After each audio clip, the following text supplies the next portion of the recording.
A sexta etapa dessa metodologia é os chamados grupos meta, que é justamente os eleitores. Outra etapa também fundamental, importantíssimo, como você vai atingir os seus eleitores.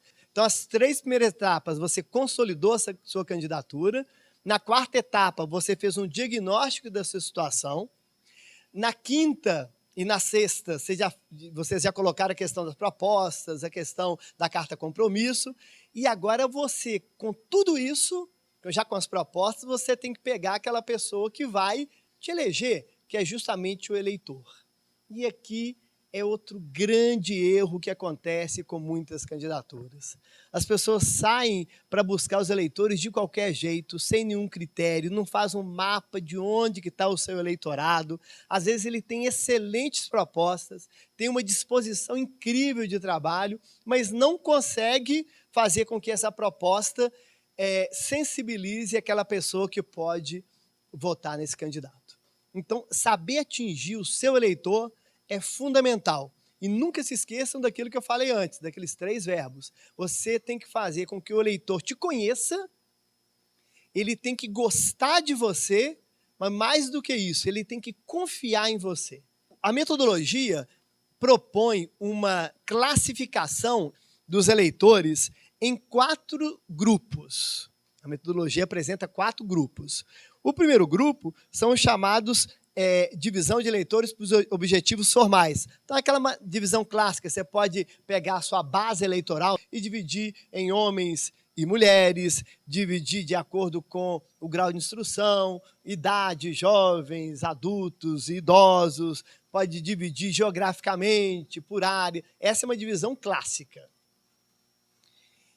Uma outra divisão, foi a que eu mais usei na minha campanha, que é por objetivos informais, ou por grupos de eleitores, por categorias. Profissionais, estudantes, religiosos, servidores públicos, parentes. Ou seja, eu, na minha campanha, eu acho que é uma coisa comum, como eu circulo em vários meios, vários ambientes, então um grupo-alvo meu era os servidores públicos do lugar que eu trabalhei. Trabalho na Assembleia, trabalhei no Tribunal de Contas, ali é um público-alvo.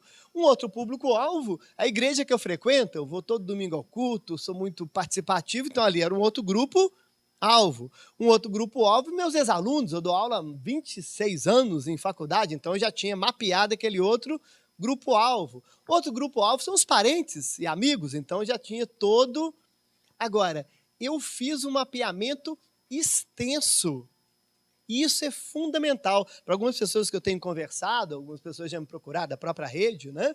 Eu falo, gente, a primeira coisa que você tem que fazer, consolidando todo o seu grupo meta, todo o seu público-alvo, toda a sua rede de amigos, de voluntários, isso é fundamental. Eu vou contar uma história para vocês verem como que isso é importante. Você já ouviu falar de Rosa Parks? Rosa Parks, ela ficou muito conhecida nos Estados Unidos porque ela influenciou, por causa da atitude dessa senhora, uma senhora de 42 anos, ela influenciou o surgimento de um dos maiores líderes da história da humanidade, que eu sou fã desse cara, que é o Martin Luther King. A Rosa Parks era uma cidadã norte-americana, lá de Alabama, e em 1955, dia 1º de dezembro de 1955, ela foi pegar um ônibus na sua cidade, e na época, nos Estados Unidos, tinha uma segregação racial muito grande, e o ônibus era dividido em 2 partes. Na parte da frente, que é a parte maior, sentavam os brancos, e os negros tinham que sentar na parte de trás. E a Rosa Parks pegou aquele ônibus, quando ela entrou no ônibus, a parte dos negros estava cheia, tinha até gente em pé, e tinha 3 cadeiras vazias na parte dos brancos. O que ela fez? Sentou numa das cadeiras. Até aí tudo bem. Na próxima parada entrou um homem branco. Aí o motorista virou para a Rosa Parks e falou assim, levanta, porque chegou um e ele tem que escolher onde que ele vai sentar. E ela não se levantou. Ela falou assim, não, tem 3 cadeiras, estou sentada numa, se ele quiser ele senta do meu lado numa outra. O motorista levantou, gritou com a Rosa Parks e falou que se ela não se levantasse, ele ia chamar a polícia. Ela não se levantou, ele chamou a polícia e ela foi presa. Só que a Rosa Parks, ela tinha uma rede, e aí que vai a nossa reflexão, de alianças enorme. Ela era extremamente conhecida na cidade de Montgomery, lá nos Estados Unidos. Ela era secretária de uma associação nacional de luta de direitos humanos. Ela participava da igreja metodista e era voluntária no grupo de jovens de uma igreja luterana. Toda quarta-feira à noite ela ficava com um grupo de mulheres tecendo lá coxas para o hospital lá de necessitados. Ela era do clube de botânica da cidade. Ou seja, a mulher se metia em tudo quanto é coisa e era extremamente querida. Quando ela foi presa, um professor que era muito amigo dela começou a fazer uma mobilização. Na época não tinha nem internet, nem WhatsApp, nem nada, tá?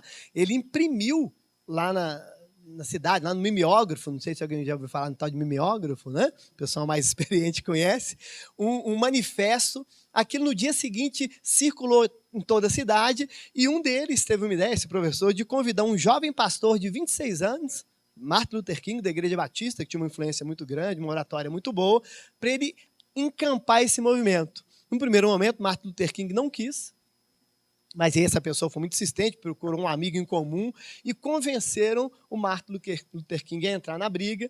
Aí, a partir daí, o movimento ganhou toda uma força. Eles propuseram o boicote à linha de ônibus, então eles ficaram um tempão sem andar no ônibus enquanto a rosa não era solta, né? Ou seja, uma mulher conseguiu modificar. E a pergunta que se faz é o seguinte: antes da Rosa Parks, tiveram várias situações, teve casos em 1952 de uma pessoa que foi morta porque não obedeceu as recomendações lá do ônibus. Um ano antes, 2 senhoras e 2 crianças foram presas pelo mesmo motivo, mas só que não teve o mesmo movimento. Por que com a Rosa Parks foi diferente? Porque ela tinha uma grande rede de amigos, de alianças. Ela era uma pessoa muito influente, participativa, dedicada. E todos nós, guardem isso, tá? Todos nós temos uma rede muito grande. O que mais acontece em campanha política é a pessoa não utilizar essa rede e fica distribuindo santinho na rua, na esquina do bairro, onde outros 42 candidatos vão distribuir também sem nenhum critério. Tem gente que... Eu, na minha campanha, por exemplo, decidi que eu não distribuiria, porque tinha um plano, né? Santinho na porta do clube que eu frequento há mais de 20 anos. Sou sócio de um clube, né? Jaraguá, que é o nome do clube. Vou lá muito. Falei assim, eu vou perder tempo distribuindo santinho na porta do clube, porque o pessoal que vota em mim no clube, da minha rede, que é o pessoal que joga bola comigo, já vai votar mesmo. Então, era eu perder a manhã toda, ou um fim de semana inteiro, só para falar que eu sou sócio do clube. Ninguém votaria em mim. Aí a recomendação que eu dou para todo mundo é o seguinte: busquem as suas redes, classifiquem seus eleitores. Aqui tem até 2 outras classificações aqui, de acordo com o comportamento. Aqueles que sem prévia combinação se encontram em determinado lugar. Então, digamos, você é da área de defesa dos animais. Então, talvez seja interessante você fazer uma divulgação, ou panfletar, ou conversar com gente que é da área de defesa dos animais. Se tiver uma feira de doação de animais aqui, que é muito comum, ali é um bom lugar para você fazer a sua campanha. Se você defende os animais, por que você vai fazer campanha junto à faculdade de psicologia? É simplesmente não ganhar nenhum voto. E tem muito candidato que faz isso, né? E uma outra classificação aqui é grupos formadores de opinião, grupos de comunicação, e que esse é muito importante, né? É que você vai pegar justamente aquelas lideranças, pessoas que você conhece e que são até de outra área. O cara defende até outras coisas, mas são pessoas que sabem da sua integridade, do seu compromisso, da sua luta e que vão encampar a sua campanha. Então, você vai selecionar essas pessoas para que eles possam trabalhar em prol da sua candidatura. E a dica que eu dou, e que dá trabalho, tá? Mas é fundamental, é você entrar nas suas redes sociais, entrar nos seus e-mails. Eu não sei o e-mail de vocês, né? Eu estava reparando o meu e-mail. Eu tenho e-mail lá do Gmail, que eu tenho lá, do Yahoo, desde 2002. Eu lembro que uma vez eu vi lá, tem lá 15 mil e-mails, que eu não vou apagando, tem gente que apaga, né?